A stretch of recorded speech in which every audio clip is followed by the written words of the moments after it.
Patrice, j'allais dire, il y a du lourd dans la presse même. Oui, je vais commencer par une petite question, regardez. Ah non. Vous le reconnaissez? Là, il est à bord de l'escorteur Le Picard. Ah, c'est le un jeune bidasse. Raymond, c'est Raymond. Oui, et il va devenir un Le immense photographe. photographe. Il Depardon. s'agit effectivement de Raymond Depardon. 2 expos lui rendent hommage à Toulon et à Paris. Alors, on est en 1962. Il a 20 ans, il est appelé sous les drapeaux et il y va, mais avec son appareil photo. Oui. Il fera d'ailleurs un premier reportage sur une opération de sauvetage d'appelés du contingent dans le Sahara algérien. Et ça lui vaudra, il y a 20 ans, sa première publication dans Match à l'époque. Ah oui. 2 ans de service militaire, à l'époque, garde d'Algérie, 2 ans de service militaire, 2 ans de photos, dont certaines sentent bon le terroir. Là, par exemple, on est dans le département de la Creuse, il y a des manœuvres, et bon, il y a aussi le troupeau Au camp de la moutons qui passe Courtine par là. C'est à la Courtine, non? Ah, je ne saurais vous dire où c'est. Ouais, je C'est en pense tout que cas oui. dans la Je Creuse. reconnais les moutons. En tout cas, les 2 expos à Toulon, c'est au musée de la Marine, et à Paris, au musée du service de santé des armées, à ne pas rater, évidemment. Bon anniversaire, Mylène Farmer. oui. Alors combien? Ça ne se les fait pas de hors-séries. demander. En tout cas, elle ne les fait pas, on va dire. Et Télé 7 jours en profite pour nous proposer un hors-série, ou plutôt 3 hors-séries. C'est-à-dire, vous avez à droite et à gauche 2 éditions limitées.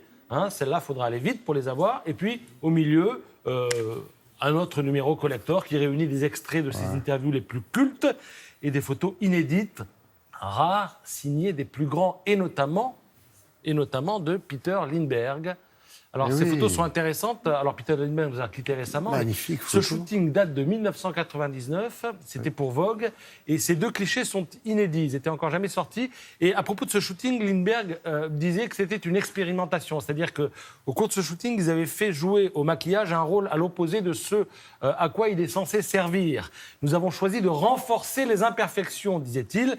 Et le résultat, c'est que quand vous cherchez à enlaidir Mylène Farmer, il faut se lever tôt, elle est encore plus belle, quoi. Elle est magnifique Et voilà. sur cette photo. Vous avez aimé Dr Good et ses conseils pour vivre mieux et plus longtemps. Vos enfants vont adorer Dr Good Kids. Alors, savez-vous, par exemple, que pour rendre service aux malades, les animaux assurent comme des bêtes. Vous avez l'alpaga, qui redonne le sourire aux pensionnaires d'une maison de retraite. Vous avez en bas à gauche Lilou, la truie, qui rassure les gamins qui ont peur de l'avion à l'aéroport de San Francisco. C'est laquelle? Ah oui, d'accord. Voilà, en haut à Photo. droite, le Et en bas à capucin, gauche. le petit singe, il aide les handicapés. Et Oui. puis alors en bas à droite, vous avez les chevaux miniatures qui guident les aveugles. Ça, c'est en Israël. On est au-delà du chien maintenant, c'est le cheval.